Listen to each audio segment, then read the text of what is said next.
Gill Alexander.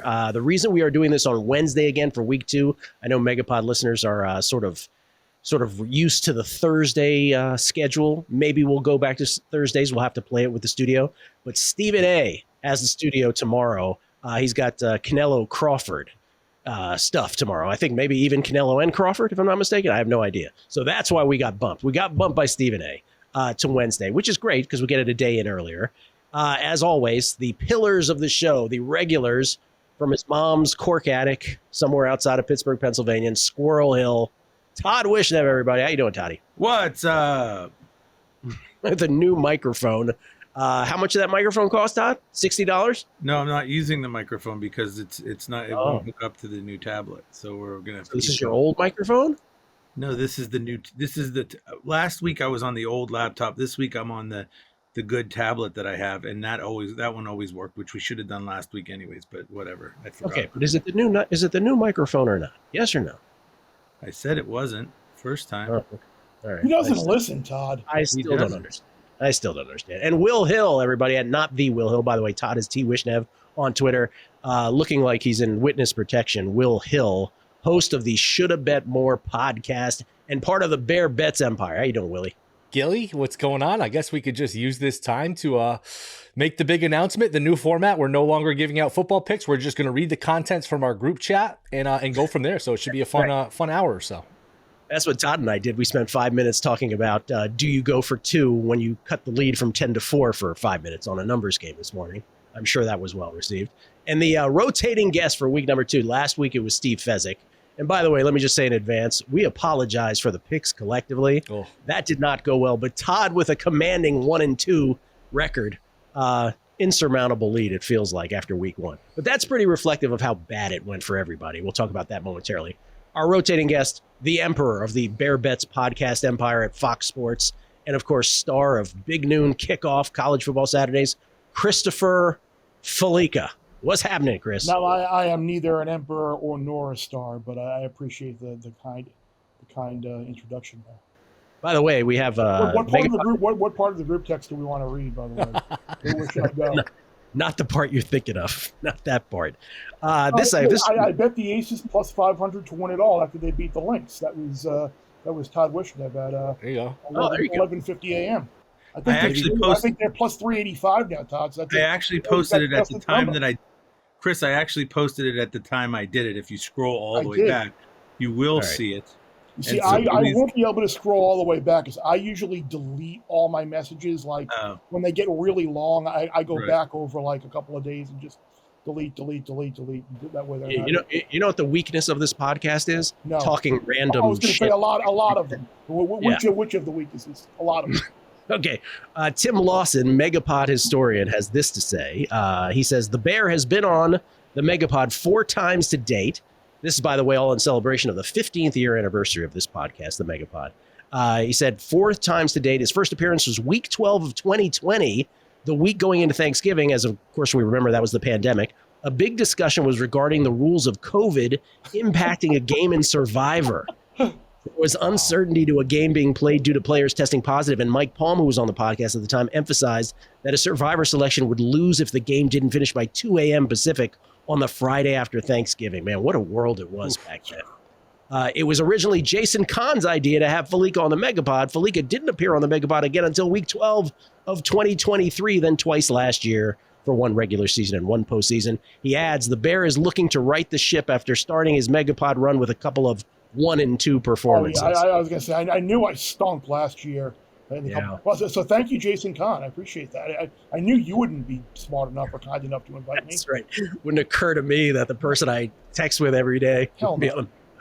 And for those for those who don't know, Gill and I have to convince Todd to let Bear come on. Every time we say Bear's going to come on, Todd goes, no, he's a college guy. He doesn't know the NFL. He talks too much. It's my show, that kind of thing. So Todd is not happy that the Bear's on, but Gill and I are happy that the Bear's on. Here's the thing.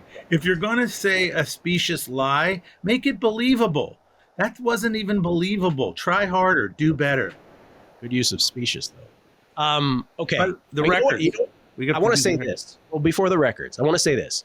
Because one thing that I never do on this podcast, everybody else does on their podcast, no matter the format, and even like the brand new podcasts do it, right? Episode 1, they're like, rate and review, rate and review. For 15 years, I've done this podcast, and like a dumbass, I have never once suggested to people, hey, can you rate and review? Because it's the most loyal audience. I am grateful for them for all of these years. If you want to, if you could do us the favor of rating and reviewing, and of course, more importantly, subscribing. Review and subscribe. Get your broadcast voice subscribe. Because you know why? Because the iTunes algorithm has us ranked below some other little pisher podcasts that have like a fraction of our listeners. I'm not really happy with that, so I want to boost our ranking, for God's sakes. Okay. Now, Todd, the records, please. The records. Say them quickly. Gilly and Willie both hit what we call the bagel, 0-3, and they were fortunate to be 0-3. They were looking at 0-4. That's how bad it was. Fortunate 0-3. That's a joke. Anyways, both 0-3. Guys, what could I tell you? Me, I was an unfortunate 1-2. Could have easily been 3-0. Under 46 in Kansas City and under 44. Well, under 44 in the Bears. Come on, I deserved that one. I mean, you guys didn't deserve Detroit. You didn't deserve Atlanta. That was a toss-up. And, it was rough. Anyways, it should turn around, we hope. On the teaser side, Willie, 1-0 on teasers, as is the guest. Mr. Stevie Fezzik went 1-0 on teasers. The guest was also 1-2 on the spread. And me and Gilly were both 0-1, messing up our teaser. I switched my teaser to the Lions like a dummy, and the Lions did not get there for the teaser. All right, that's that. We're gonna chalk that up as a 1 week hiccup. It's all of this, a 1 week hiccup, and we'll do better.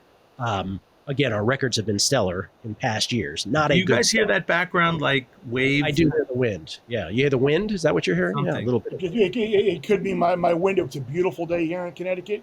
I have my window open, so you might hear a little bit of that. All right, well, maybe close the window, Chris. I don't know. Would you like me to? That'd be wonderful. Maybe that's the wind we're I hearing. think this is what Todd's talking about when he says don't have the bear on. This is what he means. I was gonna say that sounded like definitely like let's get the hell out of here. So I'm gonna get up and I'm gonna shut my window. How about that? I'm gonna make it. I don't think it's his window. It sounds more like what happens when you mess around with your computer, Gilly. Yeah. Well, it's not me because I'm at a pristine studio at the Wynn Las Vegas, Sirius XM Studios. Oh, and it was part of his win. It's a little lower, right? Maybe, yeah, a little. Yeah, maybe. Okay. Can we begin with the Dumbo of the week? Dumbo of the week in the National Football League before we get to our best bets. There are 6. Count them 6. Do you like when people say that? When they go, count them 6. 6 candidates for this, and I want to land on one of these. So I'm going to run through what these head coaches' egregious moves were or non-moves in all of these games. Candidate number 6 is, ready for this, Sean Payton of the Denver Broncos. Broncos up 20-12, 4th and 8 at the Tennessee 36, with 1:04 left. You can kick a field goal there, you're up 8, or punt, or go for it. Probably should have punted and pinned them. Tennessee had 0 timeouts left at the time. Instead, he has Bo Nix throw a moon ball downfield that's nowhere near Mims, giving the Titans the ball back with 59 seconds left with only 64 yards to matriculate, which they could not do, by the way. But Sean Payton, candidate number 1 for calling that pass play. They get better. Number 2, Mike Vrabel. This is less of a Dumbo than it is a quit. Mike Vrabel of the Patriots, down 20-10 to the Raiders with 4:53 left. New England punts 4th and 10 at their own 44. What was he doing? He's just like, game's over. We were not going to win this. We punted. Down 10. He's the greatest coach of all time, Gilly. I don't know what you're talking about. You hate Mike Vrabel. You have a long contended he's overrated. I actually think he's a solid coach. I just think there's a disconnect between how good of a coach he is and how he's perceived. I think he pulled off a couple upsets like 5 or 6 years ago, and those have really carried him. He's an okay coach. He's above average, but way overrated in my opinion. All right, candidate number 3, John Harbaugh of the Baltimore Ravens, up 40-38. We all saw this. 4th and 2 at their own 39, 1:33 left. The Bills are just gashing the Ravens on defense. He decides, you know what, we're going to punt. We're going to give it back to Josh Allen. Of course, Buffalo gets the ball back at their own 20 with 1:26 left to go, and you know the rest. But that's not a Dumbo. That's like that. You could call that either way, but go ahead. Okay. All right, 3 more. I think you'll like these 3 the best. Kellen Moore, New Orleans Saints. 10-10 game, 1:57 left in the second quarter. Kellen Moore, all his timeouts left. He just lets Arizona bleed the clock inside the Saints. Do they have the ball inside the Saints 20? He just lets them bleed it. 1st and 5 at the New Orleans 15. First down run by Connor. Clock continues to move. This is all with 1:57 left. Next play, 1st and goal at the 8 with 1:16 to go. Kellen Moore's got all his timeouts. He's like, I don't use them. 4-yard pickup. Clock continues to move. 2nd and goal at the 5 with 32 seconds left. Murray to Connor, touchdown. 17-10 Arizona, and Kellen Moore only leaves the Saints 28 seconds. All they do is run one play. Kamara rushes it, and that's the end of the half. By the way, they end up losing by 1 score. So Kellen Moore, a candidate as well. Last 2, Ben Johnson, Chicago Bears. Oh, yeah, Ben Johnson. 7-3 Bears. There's a couple of these for Ben Johnson. 7-3 Bears, 4th and 3 at the Minnesota 24 with 8:59 left in the second quarter. Remember, at this point, Minnesota couldn't do anything. The Bears eschew, thank you, Todd, eschew the field goal try. After the play clock had rolled down too far, they're forced to use a timeout. They decide to go for it anyway. Bad throw by Caleb to DJ Moore, who was wide open. So they cough up 3 points for no particular reason there. Also, after using, okay, this is the big one. After using their second timeout of the second half in very questionable fashion, when the Vikings had the ball with 2:59 left, up 20-17 at the Chicago 14. Next play, by the way, J.J. McCarthy runs it in to go up 27-17.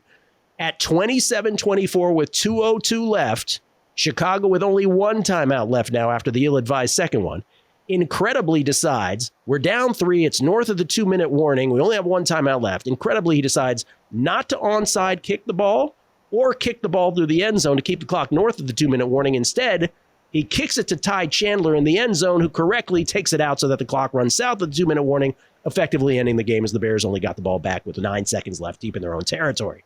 That, to me, is the leader in the clubhouse. But here's the last one. Brian Callahan, Tennessee Titans. Last candidate. 6-3 Tennessee. There's a couple of these. 6-3 Tennessee. They take over with 47 seconds left in the first half at their own 7.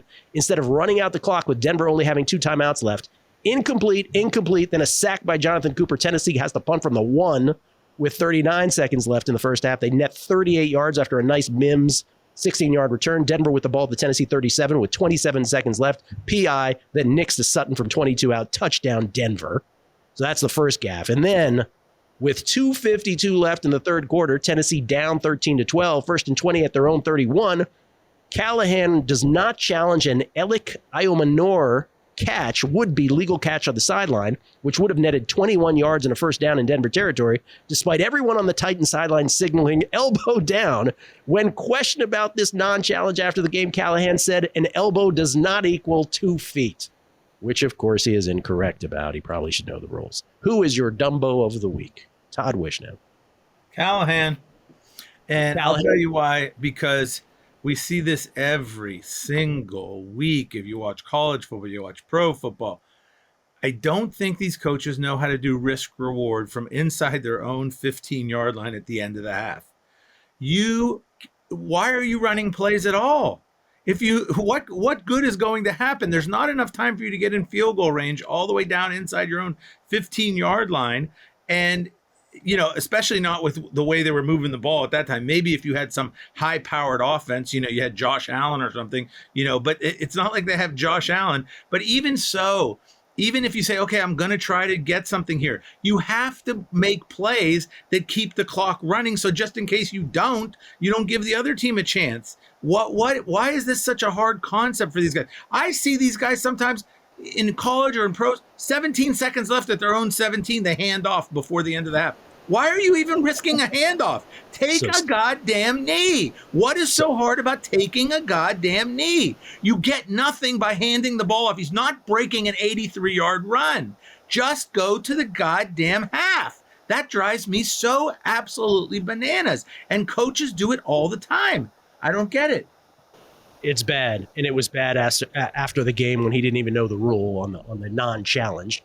You guys agree with Callahan, or are you going a different way? Callahan? I'm gonna play devil's advocate and differ just to be different, and maybe probably just to piss Todd off. I'm gonna go with Harbaugh. Like, you hadn't stopped them the entire quarter. You're averaging 8 yards a carry on the ground. You got Derrick Henry and Lamar Jackson. You need 2 yards to end the game. You punt it, they're going to get into. They're kicking 60-yard field goals like it's nothing anyway. So what do you need? You need 30 yards probably to get into field goal range. You're going to get there. So you get 2 yards, you end the game right there. Odds are they're going to get the field goal either way, and they did. Another reason why just to go with Harbaugh is they continually do this. how many double-digit leads have they blown in the last few years just because of his conservatism at times like this? So hopefully John Harbaugh Cristobal. His real name is John Harbaugh Cristobal. That's his real name. Well, and Chris, I will add to yours that of all of those, that is potentially the most consequential of all of them, because if the Ravens and Bills end up tied at the end of the regular season, that gaffe could mean home field advantage in AFC Championship. You know, that's for that reason, that's why that's a big candidate. So I don't know. I think you're probably right that it's Callahan in the moment, but potentially Harbaugh is the answer on that. And by the way, the others suck too. Kellen Moore, like not figuring out how to call a timeout, that ends up being the difference in the game pretty much. That's pretty bad too. So, and then Vrabel quitting, Ben Johnson, not a good debut with the non-onside kick. There's a bunch of those. These coaches, it's amazing how myopic they are with X's and O's that they cannot see the forest through the trees on this stuff. It really is incredible. And they don't have a person next to them telling them what to do if they're not good at that. Can we go back to the Peyton one just because I thought it was so bizarre and it was interesting from a live betting standpoint? And I was texting you guys about this at the time. So it's 20-12, so 32 points are on the board. DraftKings had over under 34.5, thinking they're going to kick the field goal. And the over was like plus 250, thinking, all right, they're probably not going to kick it. And then like a play later, it went to minus 250. So, I mean, that was just a very bizarre sequence where, I don't know, the market seemed to think the field goal attempt was not coming. Then they thought it absolutely was coming, and then he throws it. So, I don't know. Do you keep an eye on those late, Todd, when there's like a minute or two left in that type of situation? And do you remember what I'm talking about? Yeah, I sometimes I'm looking at them depending on the game. But yeah, once in a while I'll be looking. I thought the one, that you were talking about your favorite team. You were telling us, did you tell us the Vikings were plus 1,100 or something? Oh, at down least 17-6. At least, yeah. That was another. You didn't play that, did you? Of course not. Yeah. Well, kind of how could you though? In retrospect, It looks dumb not to play, but how could you at the time? Sure. I believe the group chat at the time. Someone in there said this feels like the biggest 11-point lead in NFL history. I don't know who that person was. Yes, that's right. Someone may have said that. Will about his own team. That's right.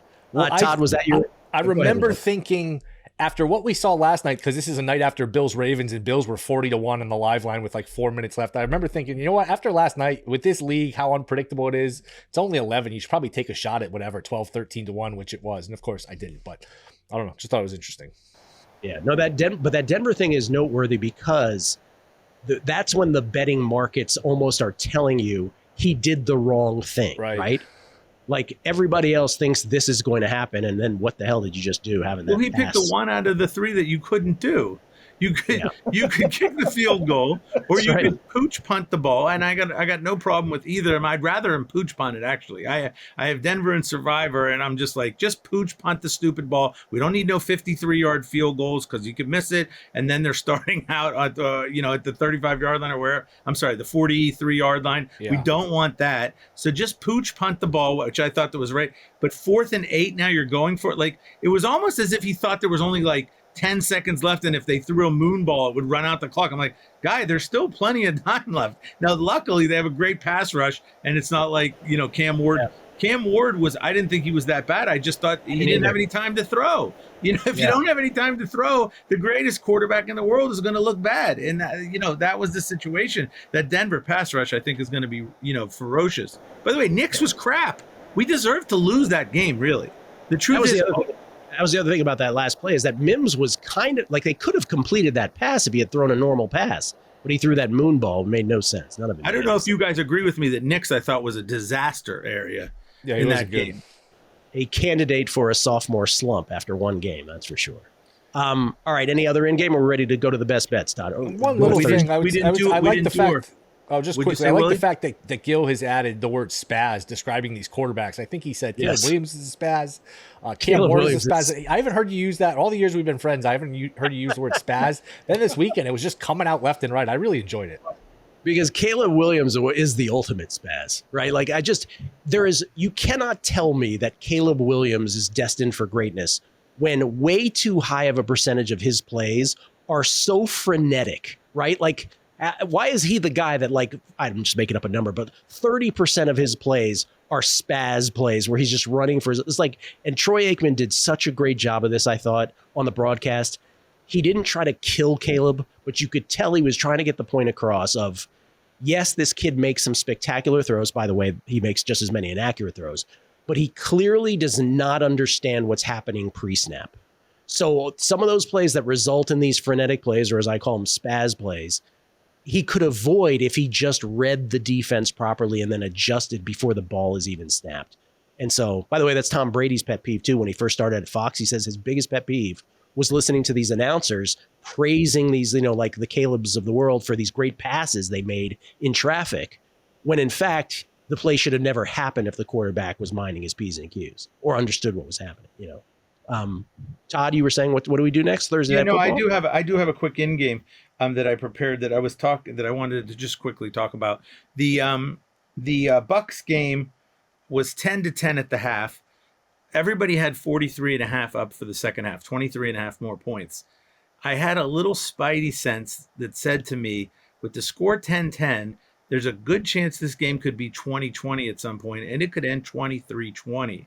And I don't want to get beat at 43. Now, typically, you have to pay up for that. And I did. I think I paid 141 or something, or 137, something like that, for the 43. And I was happy to pay it because I just didn't want to get beat 23-20. And the game had possible 23-20 markers all over it. Turned out, final score 23-20, not the normal way, but with a missed extra point, and then the coup guy missing a field goal down the other side. So it was about as horrible a beat as you could possibly get. But sometimes it's worth it to pay up for in-game.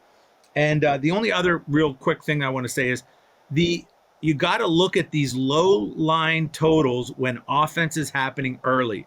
Jets, Steelers, couple drives in at 7-3. I'm like, this does not look like an under 38 game at all. This game looks like they're going to be able to move the ball all over the place. It was only over 40.5. I was like, are you kidding me? Over 40.5? This is not the way it's supposed to look when it's a 38. So give me the over, and it flies over. And by the way, you could do that all day long on college, on pro. You get those college games that are like 43 or something, and you're 41, and you like UCLA against Cal or something, and you're like, wait a second, they're going up and down. This is wrong. So keep an eye out for those. Yeah, we always say that in college football. The TCU North Carolina game was a great example. If you saw it, TCU is just way better than North Carolina, and you could just keep pounding that into oblivion. You're right about college football with defenses clearly showing that they can't stop the opposing offenses very early. You can recognize that, and no sport reveals itself as quickly as college football.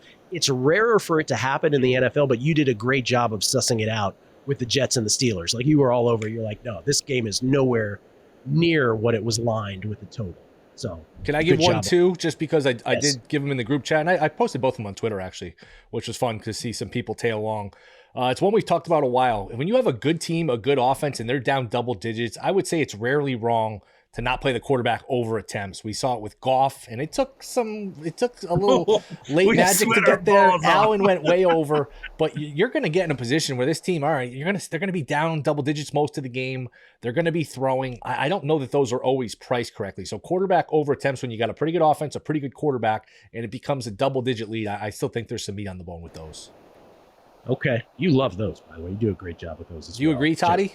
Yes, I like a new thing, also an ancillary off of that, which is try to figure out who the dink baller is, because in those scenarios, there's going to be a lot of dropbacks where they just dink it to the running back for 5 yards or dink it to the tight end for 5 yards. And if you can figure out at halftime, okay, who's his dink ball guy? Like, for instance, I had Gibbs in that same game. I took Gibbs because Gibbs had 4 receptions already. And I'm like, well, Gibbs is going to get a lot of dinker balls when they're down big in the fourth quarter because he can't find anybody. And the rush is on him. He's going to dink it to Gibbs. And that was like an easy one. You're not allowed to say dinker balls on the podcast. Oh, sorry. All right. We're ready for best bets? Or Thursday night? Oh, let's do Thursday night football. Does anybody have a best bet in Thursday night football? I do. I do not. Todd, you said you do not? I wanted to. Honestly, this board was like literally, it was a bloodbath. I don't even know where you're supposed to find a pick. But anyways, go ahead. I guess I'm going to pass on it. Gilly's going to lay the points with Green Bay. I can't believe it. Well, is it 3 now? Because if it's 3 consensus now, then it's not a pick. Is it 3 now consensus or 3.5 still? I see 3.5. Let's see. What do you guys see? 3.5. Yeah, 3.5. I'm gonna go. Surprise, Willie. I'm gonna go with the DC Skins. No way. He's kidding. Holders. The Washington Commodores. Everybody. I don't even have to do an announcement on this. You're getting romped. Go ahead. Oh, okay, sure. Here's the thing. Green Bay looked spectacular against Detroit. Well, let me put spectacular in quotes. They did give up long drives to the Lions that were kind of bend, don't break. So with all the hype about it, and by the way, Micah Parsons made a super big impact when you look at the analytics in terms of the time that Goff had when Parsons was in versus Parsons out. So he made a difference without question. On the other hand, they gave up a couple long drives that did end in field goals. And it's hard to know with Detroit. That's the thing with week one, right? Like we call it overreaction week, but I think better stated, it's what was real, what was not. Was Green Bay beating Detroit as badly as they did? Was it real, or was it just the fact that Detroit is not acclimated to having new coordinators? They haven't adjusted on the offensive line yet, and so there's growing pains there. Maybe it's more week 4 preseason than it is game 1 of the NFL regular season. Whereas Washington, we talked about Bo Nix maybe having a sophomore slump. You know who's not going to have a sophomore slump? I think the greatest player in the NFL outside of Lamar. Barry Bonds. Outside of Josh Allen and Lamar Jackson, you're looking at the best player in the NFL. I'm telling you guys, you don't watch him as much as I do. He is spectacular. He reads the defense. This is exactly what we were talking about, the pre-snap stuff. He understands exactly what's happening. Talking about Jaden Daniels, understanding what's happening formation-wise on defense. When the ball is snapped, he already has an idea where he's going. If his first read is not there, he immediately looks second. If that's not there, he's decisive with what he does next, run or whatever. He's an amazing player. Debo looked great. Ja'Cory, I always get this wrong. Ja'Cory Merritt-Krosky, who likes to be called Bill, is big in the backfield. Sure. You're giving me 3 and a hook. I'm taking 3 and a hook on Washington. So, Willie, you're taking Jaden Daniels' attempts over because they're going to be trailing in the game? Is that what we're to conclude? I think Green Bay wins, but I'm with Gilly. I want no part of laying points against this guy at all. So I would be with Gilly's side. Especially if it was 3, I would have taken the Packers. Oh, really? Yeah. And if it was 3, I wouldn't have taken Washington. I'll tell you why. I disagree with you about the Lions, and I would love to hear what you guys think. But to me, the reason the Lions have been great the last couple of years on offense is because they hand the ball to Gibbs, they hand the ball to Montgomery, and it's 2nd and 2. 8 yards, 7 yards, 6 yards. They gash the shit out of the defense. And then all of a sudden, Jared Goff looks like the greatest quarterback in the history of football because he's got this gashing running game. Well, guess what? Green Bay had him down to 3.9 yards per play for most of the game. So to me, that is not a bend but don't break. That is a very, very great defensive performance by the Packers. I think you are really, really underplaying how great a defensive performance that was. Maybe I am. I'm not drawing a conclusion. What I'm saying is I am, for this bet, counting on there was some of that involved with Detroit, right? That it's not quite as dominant as we saw on the field.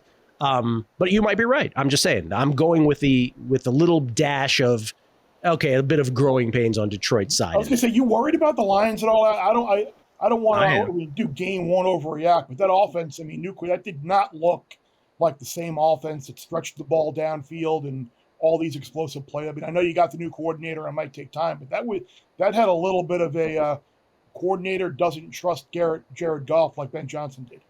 Well, I said on the numbers game earlier this week, I was like, maybe the Lions' window shut. Like when Washington crushed them in the playoffs last year at Detroit, that coupled with both Johnson and Glenn leaving as coordinators, maybe that was it. Maybe that was their window, and it's over. You know, we were all like, it was fait accompli that they were going to get to a Super Bowl. Detroit has never been to a Super Bowl, one of the few teams that hasn't. Maybe that was that. Now it's the Dinkerball era. No, it's the It is going to be the Dinkerball era if they can't run the ball. I have never seen a Detroit offense in the last 2 years that can't run the ball. That was unbelievable. We believe that the wind is coming from Todd Wishnev. We'll call Michael Lombardi to determine if they're crosswinds at the Wishnev residence. It is not me. I'm telling you, we were just on A&G and it was fine. Well, it's not me. My window's closed because Todd told me to close it. Todd, what's so Thursday Night Football? Any other thoughts on Thursday Night Football? We can go to best bets from Todd. Todd starts with no, it's Will. It's Will's best bet. Will goes first. Did Will go first? Really? No, okay. because Will. we went to you, so we have to go back the other way. So it's Will. Gotcha. All right, Will. With Thursday Night Football, or just start my best bets? No, best bets. What do you got? I'm going to take the 3.5 with the Atlanta Falcons. I think you were on this with guessing the lines. And if you just didn't play the fourth quarter of Vikings-Bears, this would have definitely, I think, opened under a field goal. Minnesota won 14 games last year. 9 of the 14, I think, were one-score wins. The game the other night was a one-score win. They don't really blow you out. One of their blowout wins was against Atlanta last year. But if you look at the box score, Atlanta had over 7 yards per play. Atlanta had 500 yards of offense. They were just -3 in turnovers, and that was coinciding with Cousins' beginning of his decay, where he just started throwing 1 million interceptions. So I think this will be a close game. I thought McCarthy, I was kind of skeptical, all joking aside about how he's going to be great. I was kind of skeptical that he's going to be good, and I still am. That was pretty impressive, but are we at the point where he should be laying 3.5? I'm not sure about that. They were very conservative with him offensively, so I'm happy to get the hook here. I'll take 3.5 with Atlanta. Now Steve Fezzik has this trend too of when you have an 0-1 team against a 1-0 team, and I think if you're catching points, it's a good angle because you got the hungrier team and you're getting points. So maybe there's something to that as well. But give me Atlanta plus 3.5. Minnesota doesn't really blow anybody out. Atlanta plus 3.5. Is it down to 3.5 already? I think he deserves 4, actually. Wow. Well, I'll take the 4. Split, yeah. I see 3.5 and 4. Can I just shout out guessing lines for a second, which I do Monday on a numbers game, and then we put it on this podcast feed. I just want to say this about guessing lines. So guessing lines Monday morning, I don't know the spreads. I come in and we go through the recap of the previous day's games, and then I guess what the upcoming is going to be. And then Kelly, usually it was Wyatt this week, will tell me what the actual line is. And the two that I was most incredulous about, this was before the Vikings played the Bears Monday night, mind you, was he told me Detroit was a 4.5 point favorite against the Bears at home. I guessed 6.5. I immediately bet Detroit. They're up to 5.5 now. And the other one I bet was I couldn't believe Minnesota. Now I knew whoever won the Monday night game would likely so I guessed Atlanta was a tick of a favorite, but I believe after the Monday night game that Minnesota should have been a tick of a favorite. But when he told me Minnesota was a 5.5 point favorite or whatever they were, 4.5 point favorite before the Monday night game, I was like, you got to be kidding me. And then on our group chat, you'll remember I'm saying, I think I'm going to be ahead of both of these games. But then Minnesota's defense played great. JJ McCarthy did his thing. And when I Tuesday morning, Minnesota got up to like a 5 or a 5.5 point favorite in some spots. And I remember listening to other sports betting media and everyone, oh yeah, Minnesota 5.5, and everybody acting like that was a justifiable spread. And so I just want to shout out the whole process that we do on guessing lines. That is the most authentic reaction to things. And here it is. The line has come back my way on that. So it's down to 3.5 or 4 because I think it's Meshuggah that it was 5 or 5.5. How is that justified that the Falcons would be that big of a dog? Now, does it get home? Does it manifest? I have no idea. But that's a shout out for guessing lines, if that makes any sense. Because I'm always amused by then the next morning, people see the lines and then their commentary sort of has confirmation bias on the line. And that's why Monday mornings is great because we sort of step out on a limb with our guests. Are you playing it too, Gilly? Yeah, I'm playing it too. Okay. I'm playing it too. I bet it already getting more points than this. But if it's 4, are we saying it's 4? I'll take the 4. Sounds good. On Atlanta. So that's one of your picks officially, Gilly? That's number 2 for me too, yeah. Okay, Falcons plus 4 for both of you guys. I think you're onto something here. And it's good that you get the little extra because you guys could use a little help. Rematch of the national title game from a couple years ago, McCarthy and Penix. From a couple years ago. What was that, 1999 was that? No, yeah? 2023. Oh, 2023. Also 1999, right? Oh, yeah. Well, we don't talk about that around here. Did you guys see the Twitter thing with a guy said that time is just a flat thing because the Atlanta Falcons 20 years ago had a black quarterback with one letter away from a male's genitalia, Michael Vick, and now they have a black Penix. So it's time has come back around, one letter off. That tweet probably could have happened without the black part, but that's just me. I don't know if that was a relevant point. We missed that on We Get Tweets, a numbers game. That's right. Don't make that into that. Todd, for God's sakes, make a bet. For God's sakes, Todd. Go. I will take my pick of the week. is going to be I hate this board. By the way, did you guys look at this board? It's and it is gross. Yeah. It's unbelievable. You're looking at this. There's no picks. I got to pick 5 million picks off of this thing. Forget about it. This is ridiculous. Yeah. I'll take Indy +2. I know I'm doing a dangerous thing and taking a team that looked so good in week 1, and I hate doing that the next week because it's inevitable that they're going to look, good again 2 weeks in a row. But what are they Are they +2.5 or +2? I see +2. Is that what you guys have? I see 2. Indy. What do you take? Indianapolis Colts +2. Yeah. Okay, so Indianapolis Colts are at home. They looked amazing against the Dolphins. They're the first team since 1976 or something to score on every drive. Granted, there was only a couple of possessions in that game, but I really thought they looked good. I've always thought that Daniel Jones got a bad rap. Now, I'm not saying he was great or anything, but I felt the personnel around him wasn't that great. And really? You say that before? Have you heard that before, Will, from him? Have you heard that before? Or is he just making that up? You used to say that all the time. No, I didn't say I used to say it. I used to think that he used to get a bad rap all the time. Okay. It's not like I used to talk about it all the time, but I'm just saying I used to feel like they had bad personnel around him and he wasn't as bad as everybody said he was. And I thought their defense was excellent. Now, here's why I really like the pick. Bo Nix was a disaster against Tennessee. I ordered 1-800 sphincter opener to buy something to open my sphincter after that ball game because he was so making me crazy. Every throw off the mark, wild, almost picked off. What the hell was that guy doing? He looked terrible. And so that was against Tennessee. Now, I don't remember if Tennessee was a great defense late last year, but I think they were pretty good. They were pretty good. Yeah. Really would know. What you? Yeah, Will. Right. I remember a 10-6 game or something. But Will would know. That's right. I feel like the danger in this game is if Denver rushes him like crazy, Daniel Jones, and he makes a pick 6 or something like that, or a fumble recovery, which could definitely happen. I'm not saying it couldn't, but I just feel like Nix was just so bad that if the Colts can, it's not so easy in the National Football League. You're telling me the Denver Broncos are all of a sudden this juggernaut that they're supposed to go on the road and start beating the hell out of people, even if it's just a 2-point spread? I'm not sure I buy it. I'll take the Colts +2, and I think Nix is, if this keeps going, this is really bad. They win 20-12, and everyone's like, oh, they don't say anything about Nix. He really almost lost in the game. Just to clarify that stat that you talked about, the Colts were Daniel Jones is actually a quarterback stat. Daniel Jones is the only quarterback to lead 7 drives that all led to scores. The first team since as early as 1977, that's as far back as they go with this, first team since 1977 to accomplish that feat.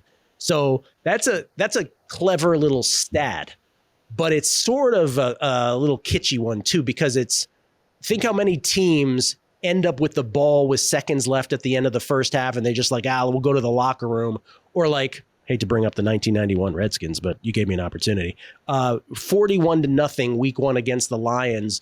Gibbs has the ball first and goal and at the 1 against the Lions to go up 48-0. And he just decides to be a sportsman and kneel on it because that's what Joe Gibbs did. So part of that stat is it just worked out time-wise and situation-wise, but it's still the first time ever since 1977 that Jones is the first to lead 7 drives that all led to scores, just to be accurate about it.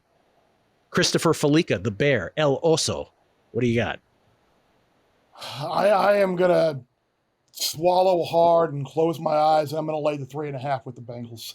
I know they were terrible in the second half last week in Cleveland, but I mean, the Browns, we were talking, you guys led the charge on this. Like, the Browns might not be as bad as we think, certainly defensively. And I think that game last week with Jacksonville and Carolina, I think that was more about bad Carolina than it was good Jacksonville. Is that Jaguars defense really that improved from last year? Burrow did not have a great game last week. They seem more inclined to let Chase Brown run the ball a little bit more. I would expect coming home now, 3.5 against the Jaguars team that I'm not necessarily sold on. So I'm gonna tempt fate here and lay 3.5 and look for a Zach Taylor to somehow start 2-0 this year. What could go wrong? Exactly. What could go wrong? What about if they were playing the Jaguars? Would you still take the Bengals? Would it be in Duval? Don't start with that shit. Oh, my God. We have to give a shout out to Chris, who said J.J. McCarthy as a new quarterback might have a defensive score plus whatever that was. That was a hell of a pick. I wish I would have played it. Well, that's why it won. Thank you, Todd. Let me interject. I'll buy you a little Peppies the next time I'm in Pittsburgh. A little Peppies. Our bad records on the Megapod was very reflective. Not making an excuse here, but very reflective of circa millions this week. The top 5 most popular picks in circa millions all lost, and 9 of the top 10 against the spread all lost. The only exception, the Cardinals, who covered by a half a point against the Saints. So that is the lowest win rate, 40%. We believe in any circa millions week ever. The collective pool winning at a 40% rate, which means I was talking to John Goulet about this before the show here at the SiriusXM studios at the Win. If you went 2-3 in millions, you're actually treading water. 2-3 is never treading water in any other week, but it's not a bad start to the NFL season. 0-5, 1-4, different story, obviously. But you're not as bad off as you would have been in previous years. Lowest ever survivor exit week 1 in the brief 6-year history of Survivor. Only 3.06% knocked out. So your $1,000 entry is now worth $1,031.52. Chop! Does that include Todd? Because Todd, I think, withdrew himself for Survivor. He said Denver lost. I'm out. Denver's done. So if Todd wins, I don't think he gets to collect the prize because he that was before I ordered from 1-800 Sphincter Opener. All right, who's next? Todd Wishnev. Or no, does Chris do 2 here? Chris does 2. Chris does 2. I'm out. And again, this is indicative of what we're talking about with how ugly the board is. You can't take the Cyclones, by the way. I did last week. I did. I said 20. I said 21-19. Won by 2, and then when I took the late, I said a late score, and they went 21-19, and they won 16-13 on a late score. By the way, 54-yard field goal by Kyle Conradi, just like it ended last year. Well, 2 straight years, game ended on the exact same play. 54-yard field goal by Iowa State. Anyway. Would you like to scream about Duke and Illinois while you have the chance? No. I've gotten yelled at enough about that. I've been told the game was a blowout, so I was corrected in my assumption of the game, and but we'll move on. But by the way, Duke, they just can't stop turning the ball over. And see what you did now? Sorry. That's okay. Apologies. That's okay. I knew that was coming. I'm gonna take the Giants plus the 6. I think this Cowboys love is getting a little bit carried away. I think the Giants defense is still a good enough unit to be able to defend the weapons that Dallas has.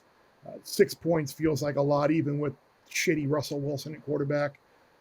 I guess we're not going to get Jackson Dart, but I think the Giants defense will be able to go on the road and keep this game somewhat close after keeping the Skins offense in check kind of last week as well. I mean, if they can do that with Jaden Daniels, why can't they do that on the road this week in Dallas? So yeah, I'll take the Gigantes plus the 6.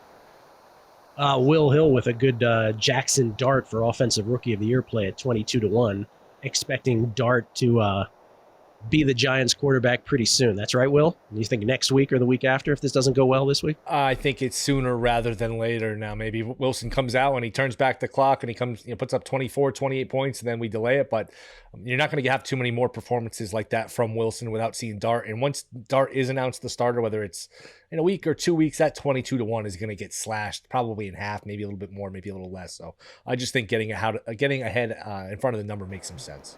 And by the way, I don't want to turn this into a college megapod, but along those lines, if you're looking ahead to try and make a college bet, like I would consider betting Dante Moore to win the Heisman and maybe Oregon to win the national championship. I know FanDuel actually had a Oregon to finish the regular season undefeated, like plus 550 or so. And the only reason I say that is if they go to Penn State and win in 2 weeks, all those prices are going to be gone. They're not going to be a big dog at State College, and Oregon looks fantastic right now. So if you want to maybe get ahead of something similar like to Jackson Dart, Offensive Rookie of the Year, maybe take a look at some Oregon and Dante Moore prices. Can we ask you a big noon kickoff question while you have you here, Chris?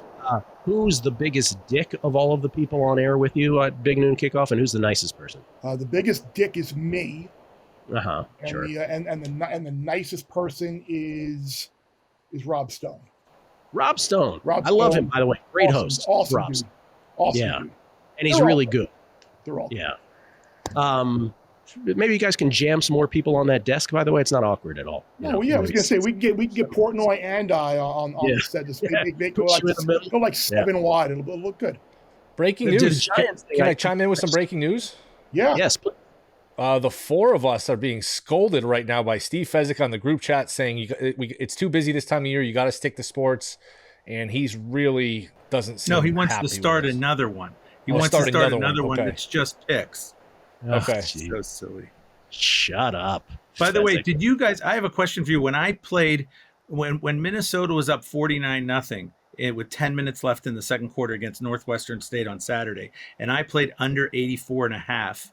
Did any of you guys play that with me? Yes. No, I did not. Oh, okay. Because I played under. What'd you say? Chris did. Chris said he did. Oh, Chris, did you get? I did not. I did. I did. You did not. Will did. Willie, did you get paid on that? No. Okay, because a lot of the people in my WhatsApp in-game group, about 75% of them got paid. Just to tell you quickly what happened, it was 49-0 with 10 minutes left in the second quarter. I said there's no way they're losing more than 84-0. I took under 84.5. With 6 minutes left, it's 66-0. It's a sure winner. It might have been the greatest in-game bet in the history of my in-game betting career. And with 6 minutes left, it starts raining, and they're going to go, we're going to do a weather delay. So, of course, they just get together and decide, call off the game. Now, we all know, we've been betting for a long time, that it's 55 minutes is the rules. You know, every game has to go 55 minutes to get paid. Well, what do you know? FanDuel paid them. DraftKings paid them. Rivers paid them. A lot of books actually paid, even though it only went 54 minutes. Of course, I did the bet at ESPN Bet, so it didn't get paid. That's my luck. But I just thought that was quite interesting, even though those books also have the rule of 55 minutes. For some reason, they paid those unders. So that's why. Okay, so this is one of these situations, and I'm always pro better, but this is actually one of those, and I think Willie's on my side of this. This is one of these situations where I actually hate when the books do this, right? Because it's all these new books like ESPN Bet or DraftKings or FanDuel, right? None of the sharp books would do this. But those books as a marketing tool always are like, oh yeah, sure, we'll just pay you guys. Look at us. We're so benevolent, right? Look how magnanimous we are by paying you guys. And I've noticed like a buddy of mine in Idaho, my buddy Ray, who's like, can you believe they didn't pay? Like, so he's gotten conditioned, right? Yep. He's not like as veteran a bettor as we are. He thinks it's that he's entitled to that money, that books should all be the nice guys and do that. So they set this precedent. I'm glad everybody in the group chat got paid. Good for y'all. But I hate that books do this because, listen, it's gonna only cause problems because then people are gonna expect it. Sometimes they're gonna do it. Sometimes they aren't gonna do it. So it just creates more mess. I have to agree with both of you. Yeah. Anyway, Will or Todd next? No, Todd, my turn now. Yeah. Okay, I'm gonna go with the under 47. In the LA Chargers playing on Monday Night Football. We got a little back-to-back Monday night doubleheader. I don't know why anyone would say they don't like a doubleheader on Monday night, but some people were like, oh, why are they doing Monday Night Football? I love Monday Night Football doubleheader. I wish it was every friggin' week. Anyways, at 10 p.m. Eastern, the Chargers go to Allegiant Stadium in the desert, and it's 47 is the total. I like it under. I'll tell you what, I thought I deserved the Chargers-Chiefs under in the first game of the year in Sao Paulo, but as we know, you just can't bet unders in Brazil in the National Football League. It's never happened. There has never been an under in Brazil, so that was my mistake. But anyways, I like it under because the Chargers, to me, are playing good defense. I mean, they shut the Chiefs down. I mean, absolutely just shut them down. Why can't they shut down Geno and the Raiders? I don't see why they can't. And maybe I think no Brock Bowers either. Would you say? Maybe no Brock Bowers either. Maybe no Brock Bowers either. That helps. And I thought the Raiders looked okay on defense. They'll probably, although honestly, I thought Herbert looked better than he's ever looked the other day. I thought he was outstanding. But anyways, I think 47's a lot. And I still think the Chargers want to run the ball. And, I just don't see the Raiders being able to really score a lot. So to me, that 47 looks like a high number. All right. Chris Fallica, or is it me? How are we doing? I gave 2. Now it's Will. It's Will's turn. Will's turn. Sorry, I got all messed up here. Chiefs, Eagles, what do we have, 46.5?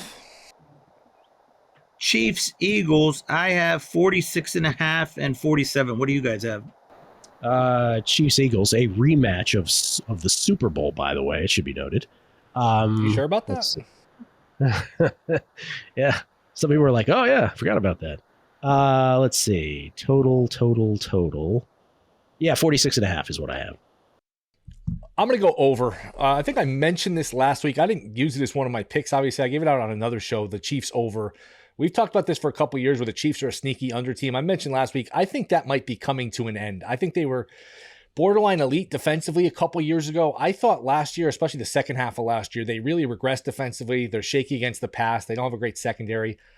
They gave up over 6.5 yards per play against the Chargers. They got 6 yards per play. I just think this is one of those games, and I say this a lot when they play the Bills in the regular season or when they play the Bills anytime. Both teams go in knowing, hey, we got to score. We got to go for it on fourth down. We got to go for touchdowns. They kind of bring out their best plays. You'll throw in the fact that Philly was not great defensively. They only gave up 20 points in 5.5 yards per play, but Lamb dropped about 10 points worth of drops there. So I think Philly's a little shaky in the secondary. I think the Chiefs, I don't love the fact that no Worthy and no Rice, but I just think 46.5 is a little low. If you look at the two Super Bowls, was it 44-20 and 38-35? I know there were some defensive scores in the mix there, but I think the 46.5 is a little low, and I think the Chiefs are going to go back to being an over team going forward. So I will go over the total with this one. Even without Worthy? Even without Worthy. Unbelievable. Injured on the first drive of that game. It was friendly fire, right? He ran into Travis Kelce and got hurt. Who gets the first crack at the third pick, Todd? You're up, Gilly. All right. What is your Steelers line? What do you see in that game? I'm saying Pittsburgh Stores and that down there at Acrisure Stadium and whatnot. I'm thinking it's about a field goal and about $80 to park, self-parking, and $100 valet. That's what I'm looking at. So it's not a 2.5, in other words? No, it's about a 3. Yins are going to have to deal with the fact that it's a big field goal in that. Okay, then I'm not going to play that. I'm going to play the Lions, even though it is a point higher than, half a point higher than where I bet it. It's at 5.5 across the board. Lions hosting the Bears. I hear everything you guys are saying about the Lions. Like I said, maybe it's the shutting of the window, but I would like to think that there's a bit of a too much of an overreaction here to the Lions. I couldn't believe that this was only 4.5 before that Bears game. And the fact, by the way, after seeing the Bears play, that it's still only 5.5 is still surprising to me. That was nothing I saw from the Bears that leads me to believe that they can be this competitive in this game. And I don't know that, Ben Johnson, going back to play his former team, I don't ascribe that to any kind of advantage. I think the Lions actually may even go the other way and have a point to prove, to show that it wasn't about Ben Johnson. I'll take the Lions minus 5.5. I'm not going to overreact to one football game. And if I'm not overreacting to that, this seems like a really short spread to me. So you didn't even mention the main fact that Dan Campbell's in that locker room and he's saying, look, guys, I need some boneless wings. Well, Applebee's people are starving out there after that performance against Green Bay. We need to run the football and get some boneless wings. Oh, you're right. I forgot to mention that. That's right. I forgot. My bad. What do you got? What do you got, Toddy? No, it's not. It's Will's turn. Oh, it's Will because we're backwards. Yes, I'm sorry. I'll go under. I think it's 40.5. The same game, Steelers-Seahawks, or the game you were going to go, Gilly. I didn't love a third one here. I thought the board was tough, like you guys mentioned. I just think Rodgers looked good. Stats were amazing, 4 touchdowns, but his air yards, 4.8 air yards per attempt. It was a lot of dink and dunk, get the ball out of his hands quickly. I think Seattle's going to be a little bit more prepared to handle that. I think Steelers will come out after playing pretty bad defense against the Jets. We know how Tomlin is and hard-nosed, old school. I think they'll be more buttoned up defensively. So I wish it was a touch higher. But again, I don't love the board. I could see this just being, with a Seattle offensive line I don't think is great. Darnold on the road, outdoors. I just think this is an ugly, 2017 type of game. So I'll go under 40.5 Steelers and Seahawks. But Willie, aren't you worried about the fact that if you look at the last 6 store games, we can't stop nobody? We're not stopping anything out there. And how are you going to get it under if we're letting the freaking Jets drive right up our tuchus? It ain't going to happen. We got problems at under 40. I warned you, Chris Fallica. What do you think about that? Yeah, I had the old New York Metropolitans under 18.5 points last week, so I fell victim to that as well. So I learned my lesson going against Yin Stillers. Toddy, what's your last? My last pick is going to be... By the way, Todd, how much are they charging now at the big ketchup bottle for parking? I already said I gave you the line and I gave you the parking line. I said it was -3, $80 for self-parking and $100 down there for valet. Yins weren't listening. I heard you. How does that sound get into that Pittsburgh Yinzer accent? Well, it's like, let's say it's Christmas Day and you're going to Chiefs stores like I did last week. That game's on Netflix. That's how Yins say it.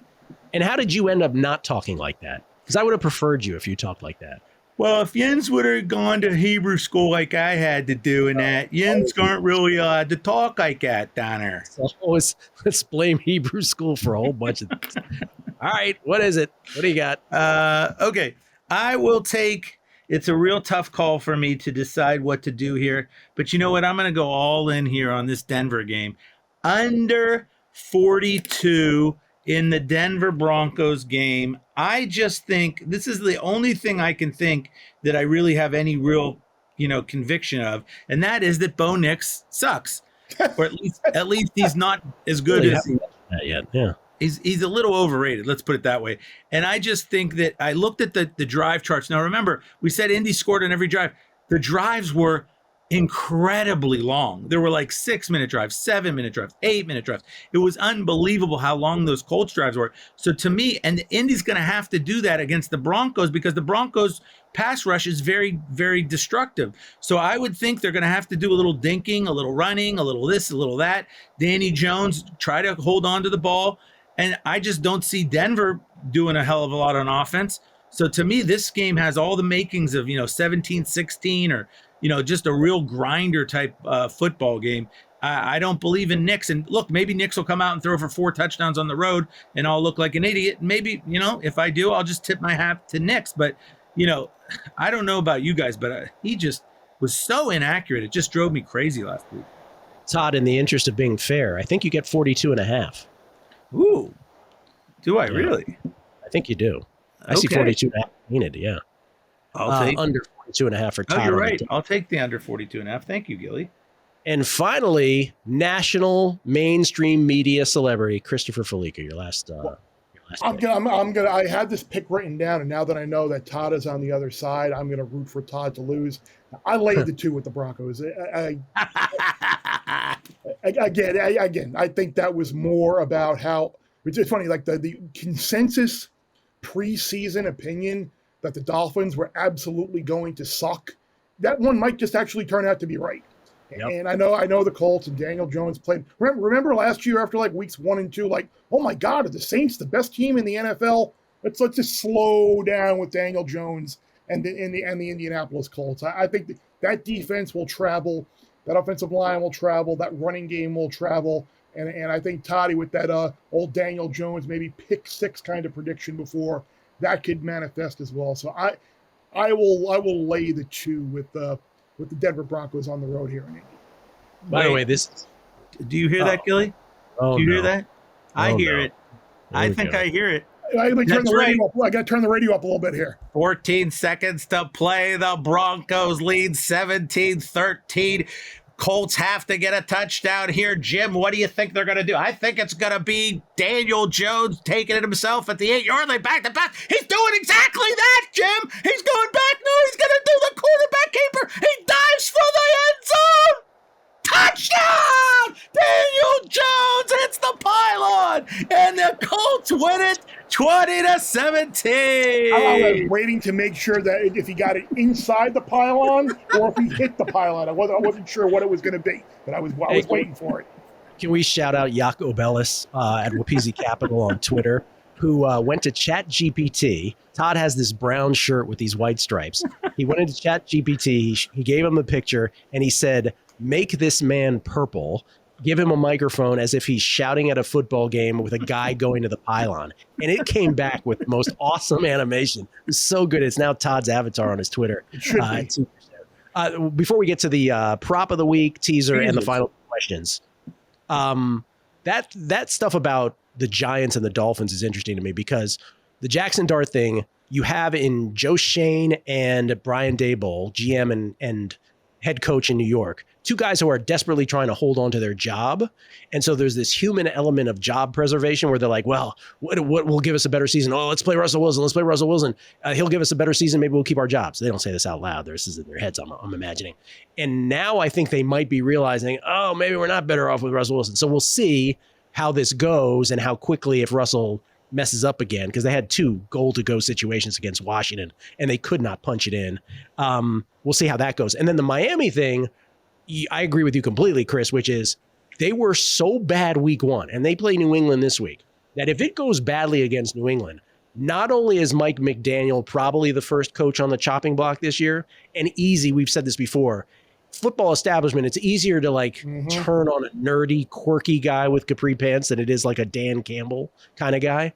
So maybe not only is he the first coach gone, but they might have to then do that whole, remember when the Broncos had Russell Wilson and Sean Payton was like, I can't do it with this guy. And Sean Payton, they basically took a cap hit for 2 years. It was an NFL record, $85 million for 2 years. They might have to make the same assessment with Tua, which would be a $79.2 million cap hit if they do it over 2 years. So it's not quite as bad as Russell, but it would be the second largest over 2 years. They might have, and the thing with the Denver one was they knew, or at least Sean Payton knew, there's a bunch of quarterbacks coming out. I'll get one of them. And he did get Bo Nix. They, with the Dolphins, they might be like, well, Arch Manning's coming out. And then there's other quarterbacks. So we might as long as they like somebody coming out, they could choose to go that way if this goes bad. And the damning thing was Xavier Howard of the Colts, who used to play for the Dolphins, said after this game, all we did was take away Tua's first read. And as soon as we took away a first read, it was panic from him. So that's the blueprint against Tua now. This is a teammate of his, like, that's all you do. Take his first read and he's done. And you're right about the quarterback. Even I don't think Arch is coming out first, but I think you've got a lot of depth at that position, potentially in the draft with Carson Beck and Nussmeier and Klubnik and maybe Dante Moore and Lenoris Sellers. Like, there are a lot of guys out there. Like, this is the year to suck for a quarterback. Who's your favorite of those quarterbacks that you just mentioned? I think the most pro-ready right now would probably be Carson Beck. I think the most upside is probably Lenoris Sellers. I've said this off air, but I'll say it on air. Carson Beck's ancestors probably murdered some of mine. Doesn't it look that way with him? Just as the look that he has. As long as he murders South Florida, Florida State on the way to an ACC title, I don't care what he does. All right. This is Todd's add-on to this year. No, teasers. Teasers. Oh, teasers. I'm sorry. Gilly, have you done this show before? Thank God you're here, Todd. For God's sake. Can we change the logo of the podcast to Todd's avatar now? Todd's avatar. After all, it is your podcast, Todd. All right, let's do. By the way, we really should do rankings of biggest boobs NFL coaches. Belichick leads the team, but when he was talking about Miami, I was thinking about Cristobal's boobs are just ridiculous. Some of these coaches need a bra. It's like ridiculous. Really, Mario's ripped. I'm a big fatso, but at least I don't have those giant titties. It's unbelievable. Some of these NFL coaches. I thought you were talking about like figurative boobs, but apparently you were going literal on us. The Charlotte coach. You have to see the Charlotte coach. Oy vey. Well, yeah. Well, you're going to get a chance to see our guy Biff Pogai this week for Michigan. I was just thinking on the sideline. You need to sell a man's ear for NFL coaches. A bro. It's the bro.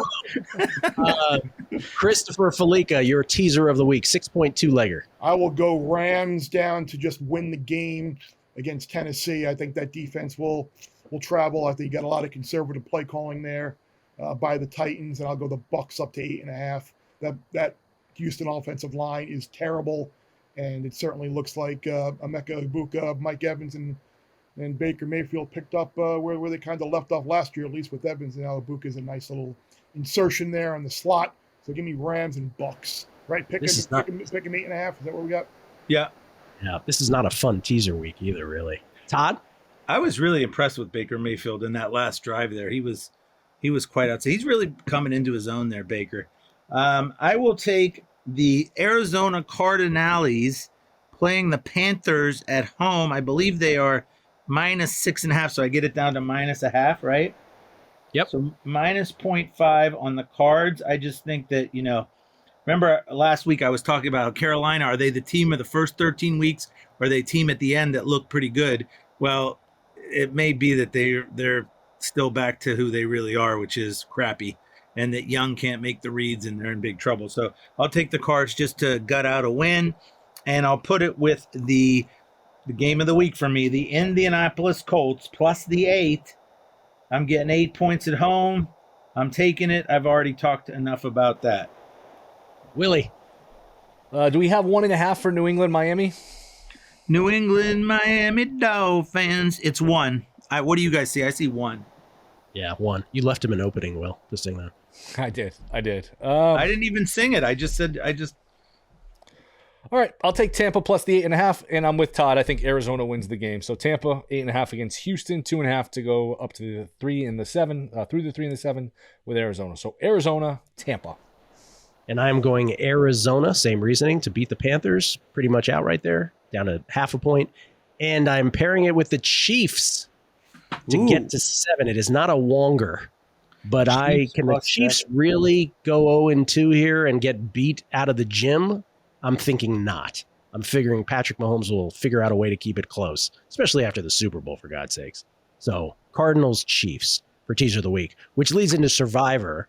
I will say this. I did a segment on the radio side on this.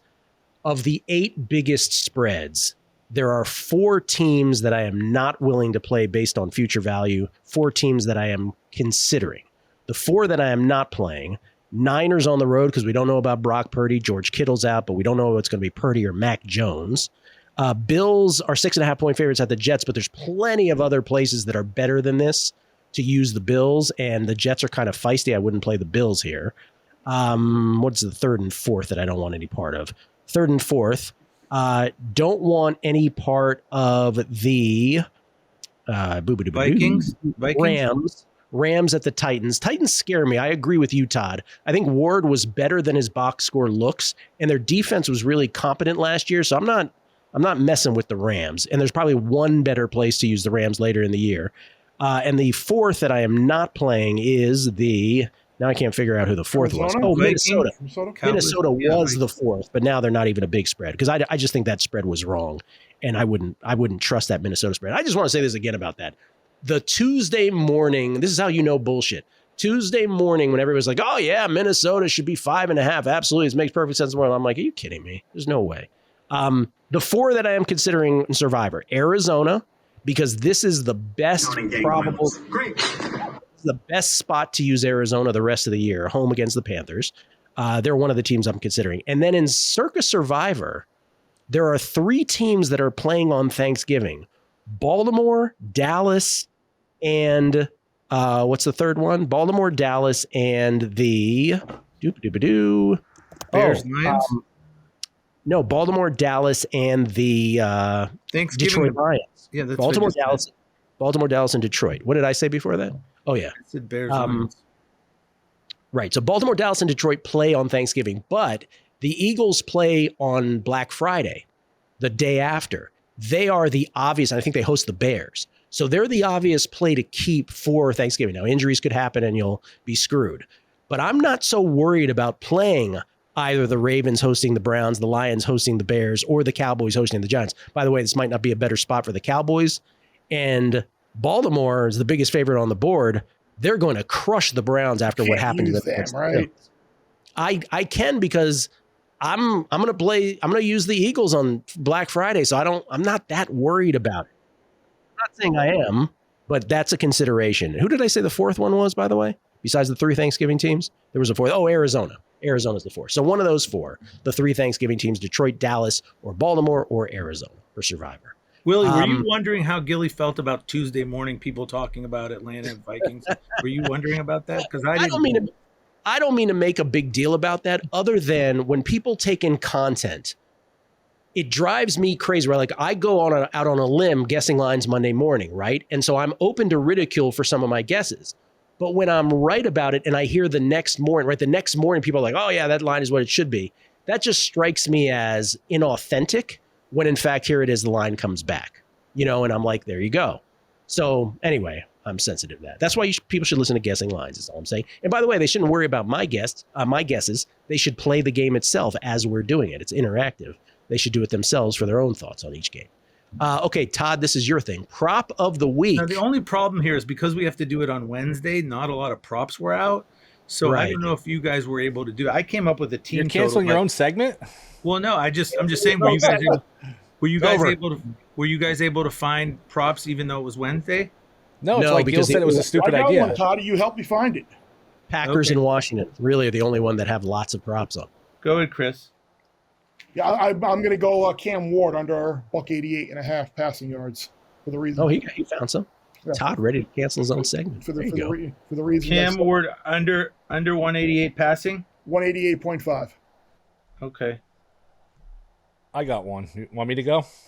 Yeah, go ahead, Willie. I'm torn between going. I'll go Jordan Love over 50.5 first quarter passing yards. I think the Packers will start with the ball. Love over 50.5 passing first quarter? Yes.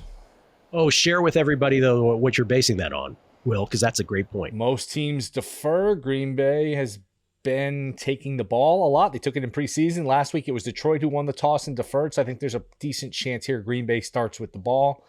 I think some of the stuff is priced where they kind of know that. Some of the stuff, not necessarily. Again, most teams now, they're on the Bill Belichick defer train. Just about everyone except Tampa and Green Bay. Tampa and Green Bay, the 2 bays, right? The Bay of Pigs, as Chris Berman used to say. Do you guys have a Daniel Jones passing number out? Hey, Todd, let me just finish the point. So what Will is saying is Green Bay is one of the rare 2 teams, right? They receive, and so you can actually make multiple bets off that. You can say, oh, what Will said on a numbers game this morning, maybe take Washington plus a half point in the third quarter pre-flop, right? Knowing that Green Bay is going to get the ball. There's all kinds of ways to play that, and Will's playing it with the over on Jordan Love. Now, what were you saying, Todd? Sorry. I was saying, do you guys have, because I was looking for Daniel Jones under passing yards. Did you guys have that anywhere? I don't see it anywhere. That was kind of the one I wanted to do. Because I just think that pass rush by Denver is just really, really rough. Do your Chris Boswell over 1.5 field goals again. I couldn't find that one. Yeah. Well, I'm sure it'll exist, though. We just don't know what the price would be. And the winds in Acrisure could whip up into the affluence of the Monongahela and the Ohio. Now, see, what we got there is a Chris Fallica thinking that he's from the Berg, and he's not really. He doesn't even know the names of the rivers. It's the Monongahela and that. And one of the greatest quarterbacks of all time grew up on the banks of the Monongahela. His name was Joe Montana down there. Joseph Willie Namath for Beaver County as well, right? Beaver Falls. What's your prop, Todd? It's your segment. What's your prop? I don't really have. I mean, I guess I'll go with Denver under 22.5 team total. It's not a player prop. It's not a player prop. No, I didn't say it had to be a player prop. You did. If you know, when I created this, I said it could be any prop. But okay, whatever. Player prop. Making up the rules as he goes along. Whatever Daniel Jones's passing yards is under. Okay. I'm gonna actually take this from Warren Sharp because it's tomorrow night in the the Commanders Packers game. Terry McLaurin, the incomparable one, over 54.5 receiving yards. A week further into his from I should say his hold in. Terry McLaurin, the incomparable Terry McLaurin, Scary Terry, 54.5 receiving yards. Over. I agree. That's low. Where is that? That's widely available? I like that one. That seems low. I think it's at the old DK or FD. Well, especially when they're going to be down 28-3 and dinking it all over the place in the fourth quarter because the Commanders are going to lose. Okay. Okay. Final two questions of each and every Megapod for 15 years. 15 years. By the way, can I shout out Tim Lawson again, Megapod historian? Because he has put together a spreadsheet with every guest who has ever appeared on the Megapod in 15 years. It's an amazing list. Some of whom I forgot, right? So Brent Musburger's been on 6 times. 5 Megapods, one other one. Jeff Ma. Just randos that I forgot were on the Megapod in the past. Joe Fortenbaugh still has a record for the most appearances. Joe Fortenbaugh from ESPN Bet. Who else was Love. I think you had Courtney Love a couple of times. Courtney Love. I remember that like it was yesterday. She was great on the show. Anyway, there's a bunch of people on there. I was shocked by the list that I don't even remember half of them that are on there. Nick Bakay, who used to do the ESPN Advantage Push. He did a Megapod one year with us. So a whole bunch of randos. We'll go through a list at some point. Final two questions. Which is the biggest favorite on the board? Which of the big favorites on the board is the most likely, in your opinion, to lose outright? Here are your candidates. Cowboys, 6-point favorites against the Giants. Detroit, 6-point favorites against the Chicago Bears. Rams, 5.5-point favorites on the road against the Titans. Buffalo, 6.5-point favorites on the road against the New York Jetropolitans. Baltimore is the biggest favorite on the board. 11.5-point favorites hosting the Cleveland Brownies. And finally, the Cardinals, 6.5-point favorites hosting the Panthers. Which of those, Chris Fallica, which is the biggest favorite most likely to lose outright, in your opinion? I think it could be Buffalo, just coming off the emotion of that game late Sunday night. The Jets have played them very well at home in recent years. They've lost by a field goal last year, as shitty as everything went for them last year. Like there have been instances that beat them a couple of years ago. They have had a knack for playing Buffalo very well, whether it's the style of defense they play. Who the hell knows? But Buffalo laying that big number. The Jets often, as a Jets fan, I was shocked at how good Justin Fields looked, at how well they ran the ball. The defense was a little bit of a problem, but I think, and you look at, I know he's not Derrick Henry, and it's not the Ravens' offensive line, but Hall and that offensive line might be able to open up some running lanes there, and if Fields can scramble some, might be able to shorten this game, milk the clock, some long drives. Yeah, I think the Bills are probably the most likely to lose. I agree with you 100%. I think it's the Bills. Well, that's because you hate Josh Allen. Don't start that. I do not hate Josh Allen. By the way, the Bills fans are the most sensitive fans on planet Earth, right? Like you go through all these 5 things had to happen for you to win. Josh Allen is still great. Like you have to say that 10 times, right? Josh Allen is still great. I'm not saying he's not great. And they still hate you for it. Like, you're just bad at your bet. I'm like, no, it's not what I'm mad at. Josh Allen is great. Relax. It's just that you had the best of it. It's unlikely to repeat. So I'm with you. I say the Buffalo Bills. Todd? I think the Rams. I think Cam Ward, like I said, I thought their defense was good. I thought they had every opportunity to win that game. They just were up against a defensive line that was just fearsome. And now you're going to be at home against the Rams. And, we've seen the Rams play, give away a game or two on the road in the past. It's happened before. Give me the Titans. I think the Titans could pull off an upset against the Rams. You get the Titans, Todd. Give me the Titans. He gets the Titans. Willie? Yeah, to add to Todd's point, plus revenge from the Super Bowl. It's at 25 years ago. You got to figure that's in the back of the heads of some of those players to avenge that. That's right. I'll go Bills. I think you guys make some good points. Jets have had some moments against Allen, and I thought the offense, like Bear said, was better than expected. So not that I expect it to happen, but it's the NFL. Wouldn't be shocked if the Jets were in this game and actually stole. What really set off some of the Bills fans? Sorry to cut you off there. Last couple words there, Will. What really set them off is when I said that Tirico and Collinsworth just wanted to move along every replay. They're like, 1 second left in the half. It's clear that his butt was down with 1 second left. Just move along replays. Or the what was the other one where they were doing when Josh Allen slid before the sticks. They're like, he had the ball over. It's clearly a first down. I'm like, in what world have we ever watched an NFL quarterback where that wasn't ruled short of the stick? Stop it, Tirico. Mad Dog Russo had a pretty funny rant on one. I guess what's he on? He's on one of the morning shows on TV. Serious, right? And he was get up or first take. One of those. And he was talking. The Bill fan thinks he's a great fan, and he's leaving the game early because all the fans left early on Sunday. And he was he had a pretty amusing rant about that. I saw. Josh Allen let him have it too. His own fans. After that game. Yeah. All right, and then the final question. Which of the game, we're in a little bit of a bizarro world, you make a bet against the spread every one of these games, but you get one mulligan, not one mulligan, but one game you want no part of that you do not have to bet. Which is that game, Chris? I would say Seattle-Pittsburgh. I don't have a very good opinion of Seattle. I don't think they're very good. I don't think they're going to make the playoffs. I am under on season wins for them this year. But that number hovering right around a field goal there seems really, really low. I could see a scenario where, Todd hit on it before.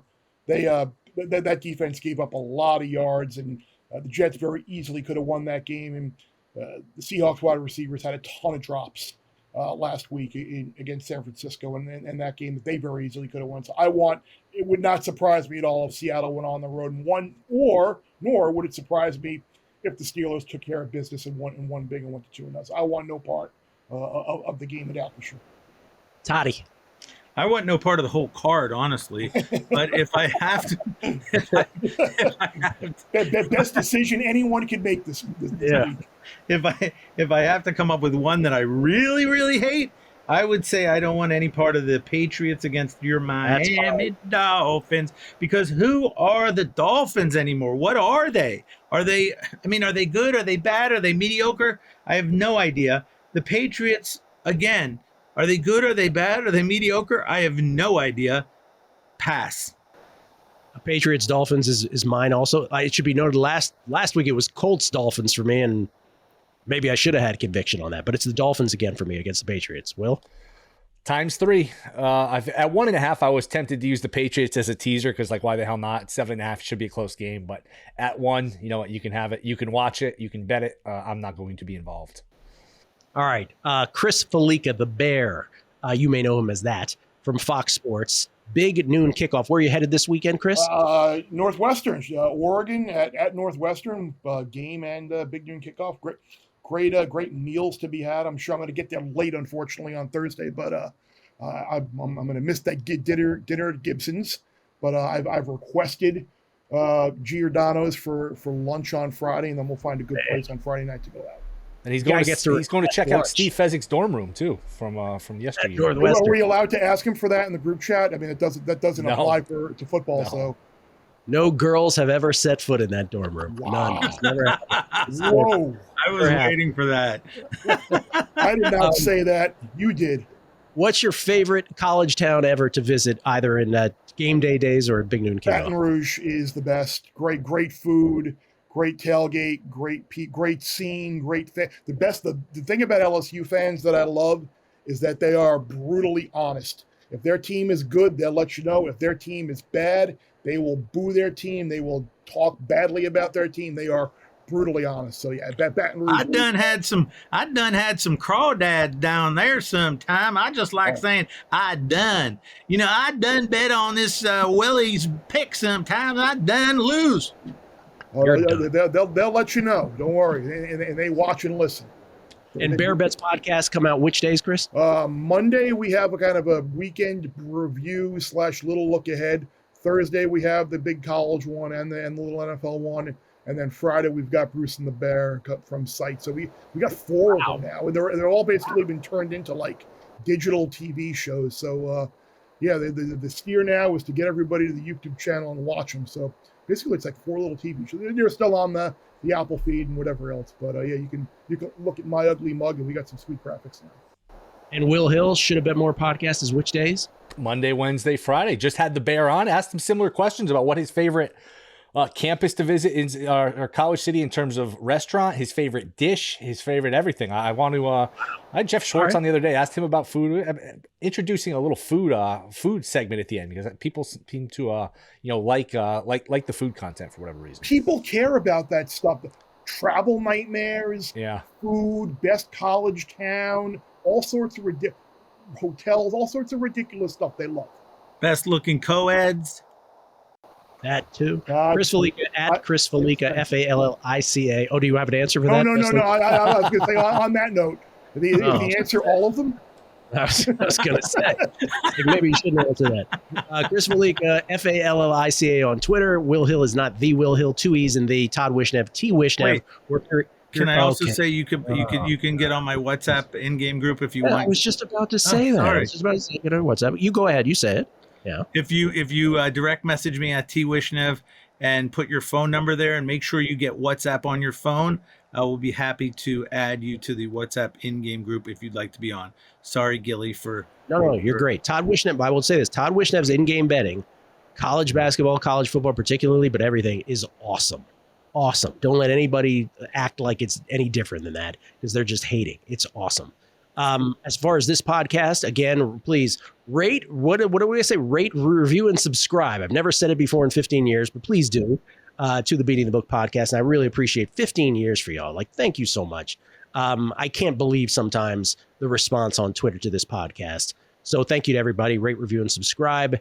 You can also alternatively watch this on YouTube. Full episode on the VSiN YouTube page if you care to watch us. Our faces, which maybe you don't want to do. So there's that. Thanks for listening. Thanks to Chris, Todd, and Willie. Good luck with all your bets week 2 in the National Football League. Thanks for listening. I done rated it a 1 star.